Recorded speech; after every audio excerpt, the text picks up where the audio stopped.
Saya Komang Agus Ekatana Saptaulana, Fakultas Ekonomi, Akuntansi S1. Di sini saya akan menjelaskan materi tentang marketing mix.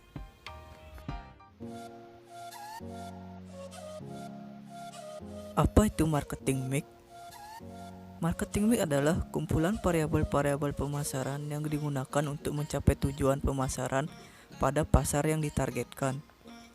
Diperkenalkan pertama kali oleh Neil Borden, Profesor Marketing Harvard pada tahun 1948.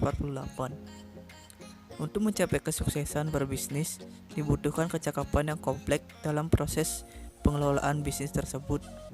Tidak hanya mempunyai produk berkualitas, banyak faktor lain juga perlu dipertimbangkan. Dengan penerapan strategi marketing yang matang, tentu akan mempengaruhi hasil akhir kesuksesan sebuah bisnis. Sederhananya, sebagus apapun produk atau jasa yang ditawarkan, jika tidak tahu atau gagal memasarkannya, maka akan sia-sia juga. Selanjutnya, konsep marketing mix. Awalnya marketing mix hanya mencangkup 4 elemen saja, yaitu produk, price, place, promotion.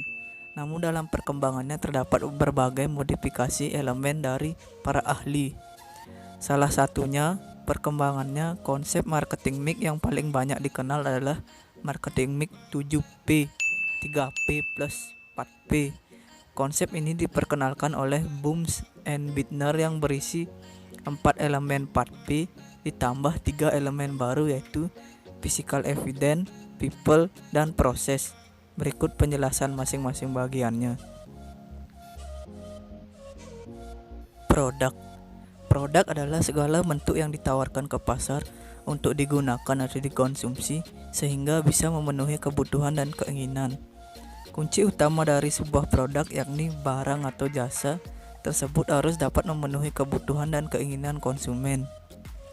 Perlu diingat, ketika menciptakan produk, harus memproduksi produk yang sesuai dengan permintaan dari pasar. Selain itu, diperlukan juga nilai lebih dibanding produk lain agar produk yang dijual lebih mudah diterima oleh konsumen. Selanjutnya yaitu price atau harga. Harga adalah sejumlah uang yang dikeluarkan konsumen untuk menggunakan suatu produk. Harga menjadi aspek yang sangat penting karena umumnya konsumen menjadikan harga sebagai pertimbangan utama sebelum membeli. Penentuan harga menjadi sangat penting untuk diperhatikan, mengingat harga merupakan salah satu faktor penyebab laku atau tidaknya suatu produk yang ditawarkan. Tujuan penentuan harga sebagai berikut. Yang pertama yaitu memaksimalkan laba. Banyak perusahaan yang menentukan harga pada tingkat yang dianggap akan menghasilkan keuntungan yang maksimal. Perusahaan menetapkan tingkat harga tertentu dengan mengharapkan meningkatnya penjualan sehingga laba pun dapat ditingkatkan. Dalam hal ini, perusahaan lebih menekankan keuntungan jangka pendek. Penentuan harga pada umumnya dilakukan dengan harga murah atau tinggi tergantung dari tujuan perusahaan. Selanjutnya yaitu memperbesar pangsa pasar.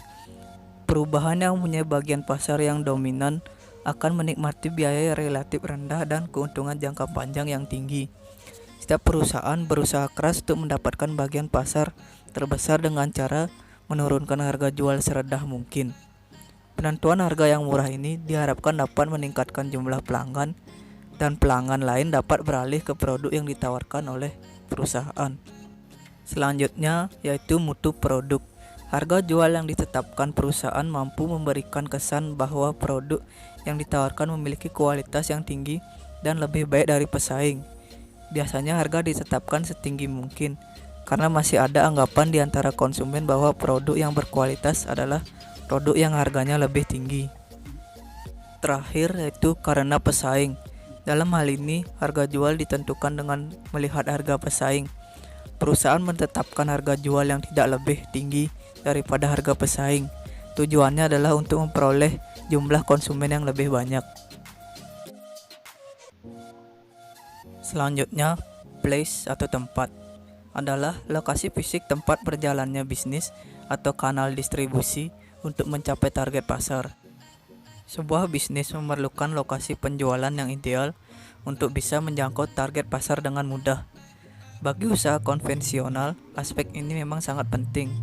Harus memperhatikan apakah lokasi tersebut cukup strategis dan mudah dikunjungi oleh konsumen. Namun, dengan berkembangnya bisnis modern seperti bisnis online, kini tempat tidak terbatas hanya pada lokasi fisik.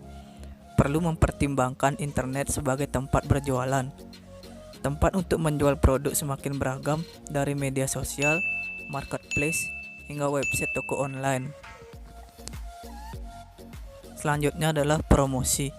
Promosi adalah suatu kegiatan yang dilakukan oleh pelaku bisnis dalam menginformasikan dan mempengaruhi konsumen sehingga tertarik untuk melakukan transaksi atau pertukaran produk yang dipasarkan. Dalam kegiatan promosi, setiap perusahaan berusaha memperkenalkan dan menawarkan produk yang dimiliki baik secara langsung maupun tidak langsung. Tanpa promosi, tentu konsumen tidak dapat mengenal produk, barang, atau jasa yang ditawarkan. Di era digital ini, promosi dapat dilakukan menggunakan berbagai macam media, dari website, media sosial, digital advertising, media online, dan video online. Selanjutnya yaitu people atau SDM. Yang dimaksud people di sini adalah semua pelaku yang mempunyai peranan penting dalam menyajikan produk sehingga nantinya mampu mempengaruhi persepsi konsumen. Faktor ini berperan penting dalam membuat kemajuan dan kemunduran sebuah perusahaan. Faktor penting lainnya dari SDM adalah attitude atau sikap dan motivasi dari karyawan dalam industri. Attitude ini diaplikasikan dalam berbagai bentuk, mulai dari penampilan karyawan, intonasi saat berbicara, body language, ekspresi wajah, dan tutur kata. Sedangkan motivasi dapat menentukan sejauh apa karyawan ingin dan menyukai pekerjaan yang dilakukan. Selanjutnya itu proses. Proses merupakan semua prosedur, mekanisme, aktual, dan aliran aktivitas yang dipakai untuk menyampaikan produk kepada konsumen. Proses di dalamnya meliputi pelayanan serta proses transaksi yang terjadi, dimulai dari bagaimana konsumen mengetahui produk yang ditawarkan, baik dari media sosial, digital advertising, atau media lainnya. Proses ini terus berlangsung sampai konsumen menggunakan barang atau layanan yang dibelinya. Hal terpenting dalam elemen ini adalah konsistensi. Produk atau layanan harus konsisten. Apa yang dipromosikan harus konsisten dengan apa yang didapatkan oleh konsumen, sehingga konsumen tidak kecewa. Yang terakhir itu ada physical evidence atau bukti fisik. Physical evidence merupakan semua yang berbentuk peralatan atau perangkat yang digunakan untuk mendukung kegiatan bisnis. Kemasan yang digunakan pada produk adalah salah satu bukti fisik. Semakin menarik kemasan yang digunakan, maka semakin menaikkan minat keinginan tahuan konsumen terhadap sebuah produk. Seringkali konsumen memerlukan bukti fisik agar semakin yakin untuk mengambil keputusan dalam membeli produk atau tidaknya. Selanjutnya itu manfaat marketing mix. Di dalam marketing mix tidak hanya membahas pemasaran atau penjualan saja, akan tetapi juga menyangkut seluruh proses dari pembuatan promosi sampai dengan penjualan.